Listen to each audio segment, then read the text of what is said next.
Imagine this, a stretch of golden sand on the edge of Victoria Island, Lagos, palm trees swaying in the Atlantic breeze, music floating across the water as families, friends and tourists gather for a taste of leisure, Nigerian style. This was not just a beach, it was a dream, a symbol of what was possible when vision, investment and resilience collided on African soil. But in April 2024, that dream came crashing down. Excavators rolled in, cabanas fell, and within 6 hours, 6 years of work were reduced to rubble. What was once celebrated as West Africa's most vibrant leisure destination became a cautionary tale of policy, politics, and power.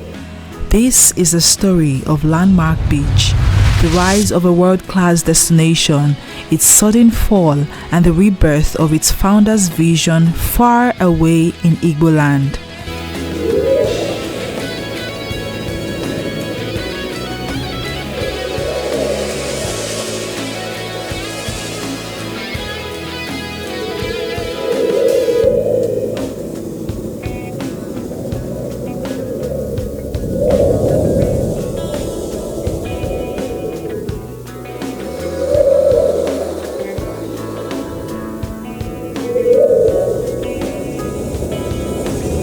But beyond Paul Onwuanibe's journey lies a deeper question.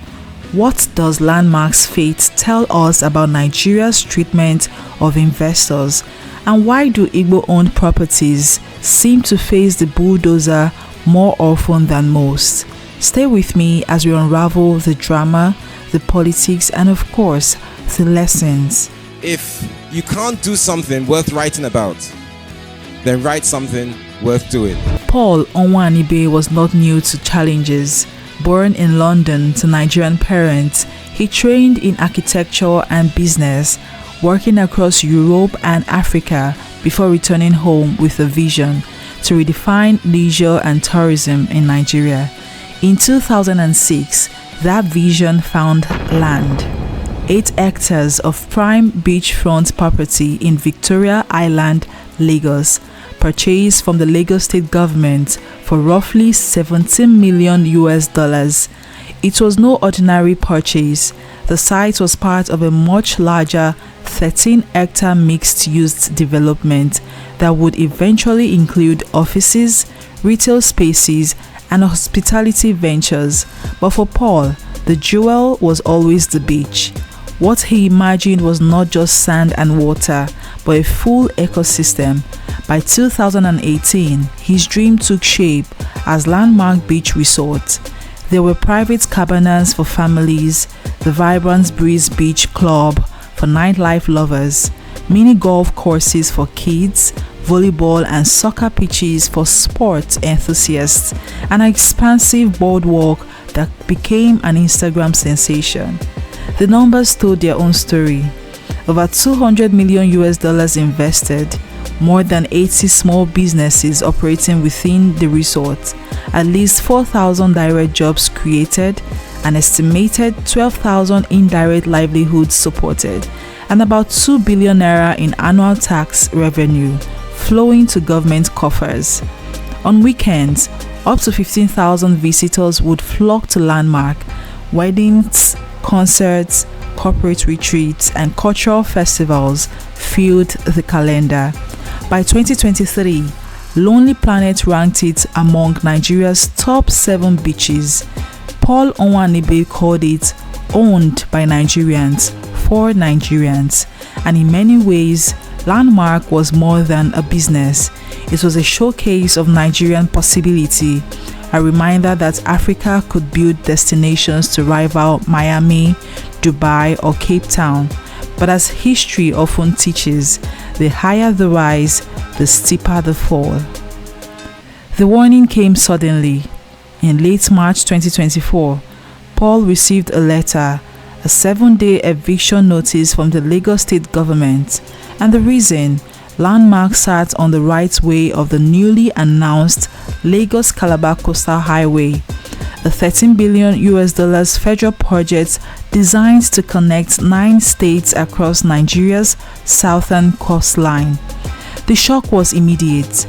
Paul argued that this land had been legally acquired, backed by title documents and years of taxes paid. The original alignment of the highway, he said, ran in front of landmark, not through it, but bureaucracy has little patience for settlement. On April 29, 2024, demolition began. Excavators arrived at dawn, flanked by police and officials. Guests were still swimming in Landmark's pool when the machines roared to life. Within hours, cabins, sports courts, the Breeze Beach Club and other shoreline facilities lay in ruins. Businesses operating within the beach, restaurants, bars, equipment rentals, had no time to salvage their property. Landmark's official social media post summed it up with brutal clarity. He said, "What we built in 6 years was destroyed in 6 hours." The losses were immense. Paul estimated $30 million in destroyed infrastructure and ripple effect on over 1,000 direct jobs. The wider ecosystem, suppliers, artisans, performance was also devastated. Perhaps most painful of all was the uncertainty. Other affected property owners were offered compensation, about 18 billion naira in total for phase 1 of the highway project, but Landmark, as of early 2025, not a single naira had been paid.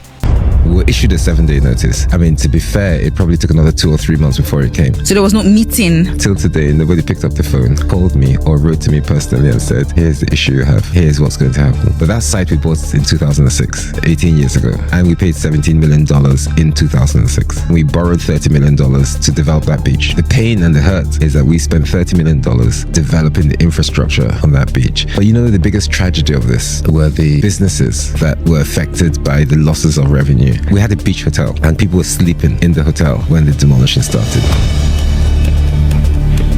We didn't have time to take the fridges from the rooms, the TVs from the walls, the mattresses from the beds, the pictures on the walls. We didn't have time to take the plates from the kitchen. There were guests in the pool. There were over 160,000 members on the beach. And someone has decided, or a set of people have decided, that a road infrastructure project is more important than socio-economic activity along that 700-kilometer coastline. Look, unfortunately, I was the first kilometer. Were you compensated for this? Not a penny. Till date, we haven't been compensated. Is there a promise? Nobody has written to me and Paul demanded 42 billion naira in compensation, insisting the land was legally acquired and the demolition arbitrary. But the silence from government was deafening. For him, it was more than a financial loss. It was a personal betrayal, and for Nigeria, the demolition raised troubling questions. Can investors truly trust government assurances? What happens to property rights when development clashes with business? And why time and again do Igbo-owned properties seem to bear the brunt of state demolitions in Lagos State? These questions would only intensify as another name entered the bulldozer's shadow: Peter Obi. When the dust settled, quite literally, attention turned to one man, Senator David Umahi, Nigeria's Minister of Works. He was the government's voice on the Lagos-Calabar Coastal Highway project, and his words carried weight. From the very beginning, Umahi dismissed Landmark's claim as exaggerated. During the April 2024 demolition, he accused Paul of playing politics and pandering to emotions, insisting that only shanties and temporary structures within the 250-meter shoreline right-of-way had been touched.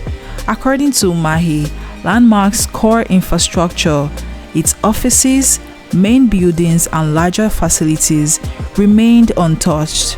He even went further in May 2024, claiming he had saved Landmark from greater damage without knowing who owned it. By June 1st, 2025, when President Tinubu commissioned the first 30 kilometers of the highway, Umahi doubled down. No harm was done to Landmark Group properties, we spared all his infrastructure. He challenged Paul to list the supposed damages and openly questioned Landmark's $250 million loss claims. In fact, he urged the Federal Inland Revenue Service to investigate the company's tax records. But the reality on the ground told a different story. Landmark's shoreline, its boardwalk, beach club, cabanas, and sports court was its lifeline. Without the ocean front, the resort's identity was gone.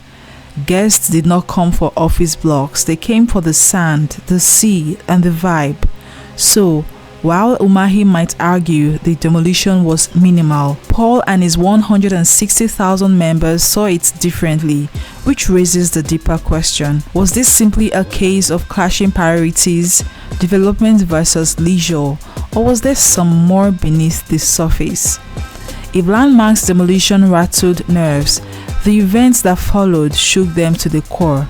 The demolition of Peter Obi's property in Lagos. The same Peter Obi, former Anambra governor and Labour Party presidential candidate, sent shockwaves across Nigeria. For many, Obi's case was the final straw. Here was a man who had contested for the highest office in the land, a national figure, and yet even his property was not spared from the bulldozers. It fueled long-standing fears among Igbo investors in Lagos. This is a family property belonging to my brother. He bought this probably about 10, 15 years ago. Yesterday, he called me frantically. He said some people have just jumped into my property in Kenya and have removed the roof and are demolishing the property, and he doesn't know what is happening. When he asked them, they said they have a court injunction, that they have obtained court order, that they are the owner of the property. I said, can I see the court papers? I know who you sued. I saw the court papers, and it says they sued an unknown person. How can you say a house that has been built up is owned by an unknown person? Can you see the rascality in this country? Can you see what is happening in this country? And you are talking about foreign investor. Look at what local investor is investing. Look at what Nigerians have. Look at this rascality. I'm ready to, that's why I'm making it open. Let the owner come so we can meet and talk. Let him tell me how he got involved in this. The Commissioner for Environment in Lagos State would always say these properties were built on the wrong areas, drainage lines, waterways, and government rights-of-way. But to ordinary Nigerians, it did not feel that simple. Many pointed to a pattern, from Balogun to Trade Fair, from housing estates to beachfront properties. Demolitions often seemed to target Igbo-dominated investment. Social media erupted with frustration. Some voices urged Igbos to come back home, to Aba, to Onitsha, to Enugu, to Oka, and invest in the Igboland instead of Lagos. Others argued that demolitions were not tribal but structural, a government finally enforcing urban plans after decades of negligence. Still, the optics were damning, and Peter Obi's case became a symbol, a rallying cry, and a warning rolled into one. For Landmark, the pain was not just in the bulldozers, it was in the sense that governments shifted the rules mid-game. Initially, the highway was meant to run in front of Landmark, preserving the resort's shoreline, but somewhere along the way, the alignment was reportedly changed, slicing directly through it. To this day, clear answers remain elusive. Meanwhile, other developers along the route reportedly received compensation. Landmark did not. Was it politics? Was it oversight? Or simply bureaucracy moving at its own pace? Whatever the truth, the signal it sent to investors, Nigerian and foreign, was chilling. Landmark, Peter Obi's property, estates in Lekki, markets in Lagos Island, one after another, bulldozers have moved through spaces tied, rightly or wrongly, to Igbo investment. Each demolition has its official reason, illegal construction, drainage alignment, right-of-way or safety concerns. And yet, the perception grows. Igbos are being targeted. Perception, of course, isn't always reality, but in politics and business, perception can be just as powerful as fact. What's undeniable is this: many Igbo families have poured their life savings into Lagos property. Lagos, as Nigeria's commercial capital, has been their playground for decades, but with every demolition, calls to bring the money home grow louder. The demolition of Landmark became the camel's back moment. It crystallized fears, sparked debates, and forced investors to ask, is Lagos still worth the risk? For Paul, the answer was clear: his future lay elsewhere. That at some point, you have to have a dream to chase, you have to have something to want to do, and you have to have something to respect. So whatever happens, whatever people take away from you, it can't take away your creativity, it can't take away your imagination, they can't take away your zeal or your desires, right? The only thing they can take away are the things you have, not the things you are. You've got to remember that, right? And you have an excuse if people are smarter than you, they're more intelligent than you, but you have no excuse for someone to work harder than you. Effectively three tools for success, that's dream, resilience, is staying power. You know, if you really want something, right, that you've never had, you've got to be prepared to do something you've never done. The last tool is the principle of adaptability. I would say is network relentlessly. The opportunity of a lifetime can only be realized in the lifetime of that opportunity. When one door closes, they say another opens. For Paul Onwuanibe, the demolition of Landmark Beach was not just the end of a chapter, it was the beginning of a new strategy. In January 2025, less than a year after the heartbreak in Lagos, Landmark Africa Group announced a bold relocation, moving its Nigerian headquarters out of Lagos, expanding operations into other Nigerian states and at least 2 African countries. This was the birth of Landmark 2.0. And where better to plant new roots than Igboland, the homeland Paul had long been connected to but never fully invested in. The flagship move came on January 16, 2025. Landmark signed a 35-year lease with the Enugu state government for the 150-hectare Nike Lake Resort. Once a crown jewel of Enugu tourism in the 1980s, the resort had fallen into disrepair, but Paul saw potential. With a 10 billion naira phase 1 investment, plans were drawn for upgraded hotel rooms and waterfront villas, a children's park and modern golf course, dining, lounges, and new cultural attractions. The target, 2 to 3 million annual visitors. The goal, jobs, tourism revenue, and a boost to Enugu's ambition of becoming a $30 billion economy. Governor Peter Mbah hailed it as a big win, while locals welcomed the idea of reviving a long-neglected gem. For Paul, Nike Lake Resort symbolized resilience, proved that even after losing Lagos's shoreline, Landmark could reinvent itself and thrive elsewhere. Could this pivot be the start of an Igbo investment renaissance back home? Paul's journey is personal, but the lessons are universal.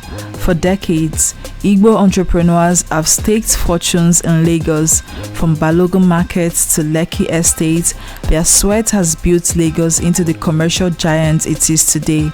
But Landmark's fall, coupled with other demolitions, exposed a sobering truth. Concentration is risk. One federal project, one shift in policy, one demolition order, and billions can vanish overnight. So, what's the way forward? For many, the answer lies in diversification. Spread investment, and not just across Lagos, but across states, across Nigeria, across Africa. Enugu is courting investors with incentives. Abia is partnering with Radisson Hotels to revive Eyimba Hotel. Rivers, Cross River, Anambra, all states are opening their doors. Paul himself has explored expansion to the Gambia, Accra, Kigali, and Nairobi. This is not retreat, it's adaptation. So here we are, from the rise of Landmark Beach, Nigeria's premier waterfront destination, to its fall under the bulldozers of a federal highway